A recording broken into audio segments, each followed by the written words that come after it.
বুকু দুৰু দুৰু লাগে কিয় বাৰু ইছাতি বিচাতি গা এটি পৰশেৰে ভেটা ভাঙি প্ৰেমে কুলি যাচুৱে মোৰ চা চা চা 1998 চনৰ অসমীয়া চিনেমা যৌৱনে আমনি কৰাৰ এটা ট্ৰেণ্ডিং ছং আৰু গীতটো গাইছিলে অসমৰ জনপ্ৰিয় কণ্ঠশিল্পী জুবিন গাৰ্গে।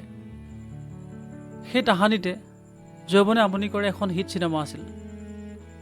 যৌৱনে আমনি কৰে দ্বিতীয় হৈছে যৌৱনে আমনি কৰে ছবিখনৰ চিকুৱেল। ছবিখনৰ 25 সংখ্যক বৰ্ষপূৰ্তিত ইয়াৰ প্ৰযোজকে পৰৱৰ্তী পাৰ্ট 2ৰ কথা ঘোষণা কৰে। 2024 চনৰ জুন মাহৰ 16 তাৰিখে ইয়াৰ শুভ মুহূৰ্তত উলিওৱা হয়।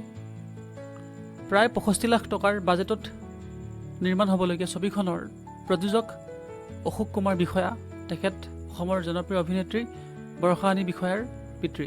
ছবিখনৰ মূল চৰিত্ৰত থাকিব বৰ্ষাৰাণী বিষয়া, অংকুৰ কুমাৰ বিষয়া, সিদ্ধান্ত কলিতা, নিকুমণি বৰুৱা প্ৰমুখ্যে 28 গৰাকী নতুন প্ৰজন্মৰ অভিনেতা অভিনেত্ৰী।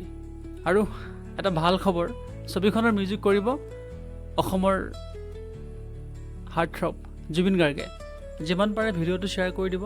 আপোনাৰ এটা শ্বেয়াৰৰ কাৰণে এই চিনেমাখনৰ প্ৰমোশ্যন এটা হৈ যাব। লগতে আমাৰ মানুহখিনিক আমি উৎসাহ দিব লাগিব যে অসমীয়া চিনেমা আমি চাব লাগিব।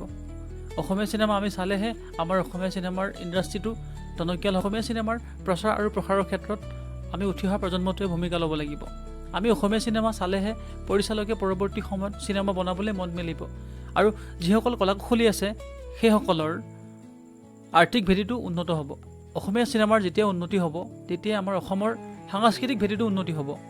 লগতে বাহিৰৰ মানুহে অসমীয়া চিনেমা চাবলৈ মন মেলিব ন। কিন্তু যদি আমি অসমীয়া চিনেমাক প্ৰচাৰ নকৰোঁ বা প্ৰসাৰ নকৰোঁ তেনেহ'লে কিন্তু আমাৰ অসমীয়া চিনেমা পিছ পৰি থাকিব। লক্ষ্মীনাৰায়ণ ফিল্মছৰ পৰৱৰ্তী নিবেদন যৌৱনে আমনি কৰাটো এখন আহিবলগীয়া অসমীয়া চিনেমা। আমি আগতে চাই আহিছোঁ যৌৱনে আমনি কৰে চিনেমাখন, আৰু সেই চিনেমাখনৰ পৰৱৰ্তী অধ্যায় যৌৱনে আমনি কৰেটো চাবলৈ নাপাহৰিব। বিগৃহত অতি শীঘ্ৰেই আহিব যৌৱনে আমনি কৰেটো। হয়তো দুৰ্গা পূজাৰ আশে পাশে যৌৱনে আমনি কৰে চিনেমাখনে ছবিগৃহত ভুমুকি মাৰিব। আজিৰ তাৰিখত বহুতো চিনেমা অসমীয়া ছবিগৃহত আমি দেখিবলৈ পাওঁ। নিৰৱচ্ছিন্নভাৱে চিনেমাবোৰ আহি আছে, গৈ আছে। এটা এটা ভাল কথা। ভিডিঅ'টো শ্বেয়াৰ কৰি দিব, কাৰণ ভিডিঅ'টো শ্বেয়াৰ কৰিলেহে নজনা মানুহখিনিয়েও এই চিনেমাখনৰ বিষয়ে গম পাব। ধন্যবাদ।